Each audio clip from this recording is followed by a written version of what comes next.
మీరు జాబ్ చేస్తున్నారా? మీ సాలరీని డబుల్ చేసుకోవాలని అనుకుంటున్నారా? 2x యువర్ సాలరీ ఆన్లైన్ కోర్సులో జాయిన్ అవ్వండి. నమస్తే సుమన్ టీవీ, నేను మీ శ్రీనివాస్. ప్రస్తుతం మనం పిఠాపురం నియోజకవర్గంలో ఉన్నాము. పిఠాపురం నియోజకవర్గంలో వైఎస్ఆర్ కాంగ్రెస్ పార్టీకి బిగ్ షాక్ తగిలిందని చెప్పొచ్చు. అదేవిధంగా ఇటు జనసేనలో జోష్ వచ్చిందని చెప్పొచ్చు. ఎందుకంటే వైఎస్ఆర్ కాంగ్రెస్ పార్టీ 2019-24 మధ్య పిఠాపురం నియోజకవర్గ ఎమ్మెల్యేగా ఉన్నటువంటి పెన్నెం దొరబాబు గారు జనసేనలో జాయిన్ అవబోతున్నట్లుగా తెలుస్తుంది. నిన్న ఆయన జనసేన అధ్యక్షులు డిప్యూటీ సీఎం పవన్ కళ్యాణ్ గారిని కుటుంబ సమేతంగా కలవడం జరిగింది.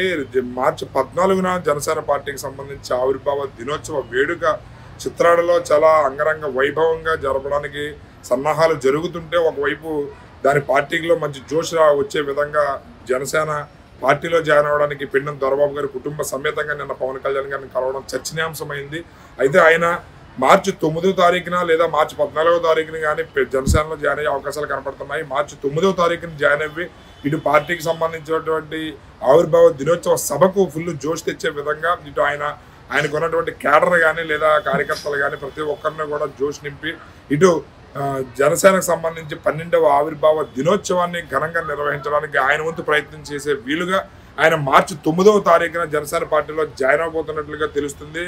పెన్నెం దొరబాబు గారు జనసేన పార్టీలో జాయిన్ అవడం వల్ల పార్టీకి బలం చేకూరుతుందన్న వార్తలు వినపడుతున్నాయి. అయితే ఆయన గతంలో భారతీయ జనతా పార్టీ తరఫు నుంచి కూడా ఎమ్మెల్యేగా గెలిచి ఆయన పిఠాపురం నుంచే ఇదవడం జరిగింది. దానిలో భాగంగా 2019-24 మధ్య ఆయన వైఎస్ఆర్ కాంగ్రెస్ పార్టీ తరఫు నుంచి ఎమ్మెల్యేగా గెలిచి ఆయన పరిపాలించడం జరిగింది పిఠాపురం నియోజకవర్గాన్ని. అయితే 2024 ఈ సార్వత్రిక ఎన్నికల నేపథ్యంలో వంగ గీతా విశ్వనాథ్ గారు సిట్టింగ్ ఎంపీ ఎవరైతే ఉన్నారో వంగ గీతా విశ్వనాథ్ గారికి టికెట్ ఇవ్వడంతో ఆయన పార్టీ కార్యక్రమాలకు అప్పటి నుంచి కూడా కొంచెం అంటిముట్టనట్టుగా దూరంగానే వ్యవహరిస్తూ వచ్చారు. అయితే గత కొన్ని రోజుల నుంచి కూడా పార్టీకి మరీ దూరంగా ఉండడం అందరికీ తెలిసిందే. అయితే ఆయన గత 2-3 నెలల నుంచి కూడా ఆయన జనసేన పార్టీలో జాయిన్ అవబోతున్నారనే ఊహాగానాలకి తెరదించుతూ ఆయన నిన్న పవన్ కళ్యాణ్ గారిని కలవడం జరిగింది. దీనిలో భాగంగా ఆయన జనసేన పార్టీకి ఫుల్ జోష్ వచ్చే విధంగా పిఠాపురం నియోజకవర్గంలో లోకల్గా ఆయన ఇక్కడ ఆర్థికంగానే కాకుండా ఇటు కార్యకర్తల బలం లేదా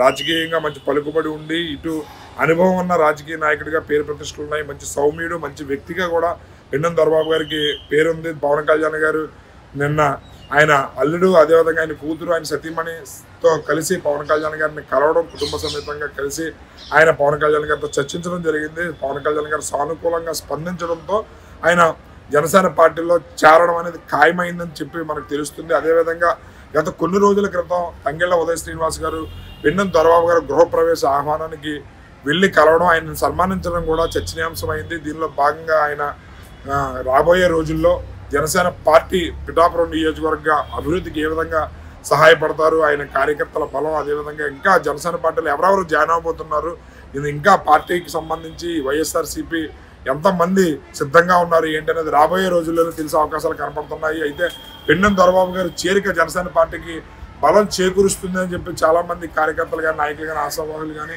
ఆశాభావం వ్యక్తం చేస్తున్నారు. రాబోయే 12వ ఆవిర్భావ దినోత్సవానికి సంబంధించి పిఠాపురంలో ఘనంగా ఏర్పాట్లు జరుగుతున్నాయి. దానికి పెన్నెం దొరబాబు గారు సలహాలు సూచనలు కూడా ఎంతవరకు ఉపయోగపడతాయి ఏంటనేది రాబోయే కొద్ది రోజుల్లోనే మనకు తెలుస్తుంది. కెమెరామ్యాన్ రాజుతో శ్రీనివాస్, సుమన్ టీవీ.